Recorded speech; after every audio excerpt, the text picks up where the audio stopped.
tahu macam mana nak sedut. Assalamualaikum warahmatullahi wabarakatuh. Terima kasih Mak Wan diberi peluang menunaikan umrah tahun lepas bersama dengan Ustaz Ebilu, yang orang tak tahu yang itu Ustaz Ebilu yang punya. Alhamdulillah. Sebab Mak Wan pertama kali jumpa Ebilu lama dah.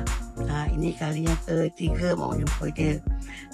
Tapi kerana izin Allah, Mak Wan dapat pergi lagi bersama seronoknya Mak Wan dengan kawan-kawan hati yang pertama sekali dia jumpa Zawarun dengan isteri semualah pada grup WeTime. Kepada mereka yang nak pergi bolehlah telefon di WeTime.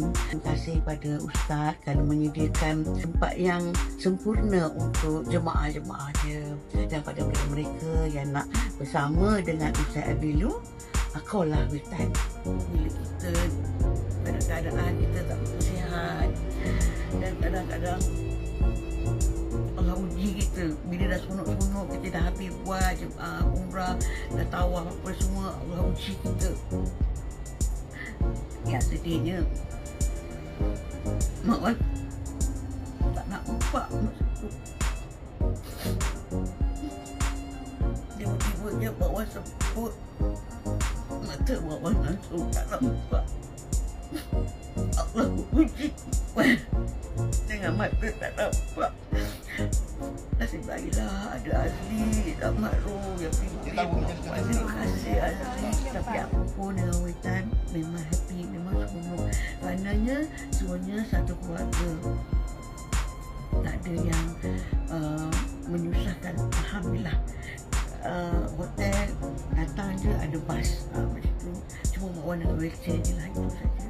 Tapi terima kasih pada Abilu kerana beri peluang pada kami untuk bersama dengan WeTime. Itu je lah Mak Wan nak cakap. Pada bagi mereka yang di luar sana, kalau nak buat umrah ke haji ke, boleh bersama WeTime, bersama dengan Ustaz Abilu.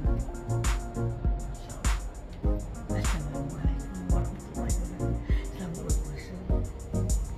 Hanya Allah saja dapat membalas semua jasa baik anda. Mak minta maaf lah kalau Mak Wan tak sempurna. Minta maaf sangat-sangat ya. Terima kasih. Assalamualaikum. Kalau anda suka video di channel ini, boleh juga tekan butang like dan share di media sosial yang lain. Terima kasih kerana setia di sini.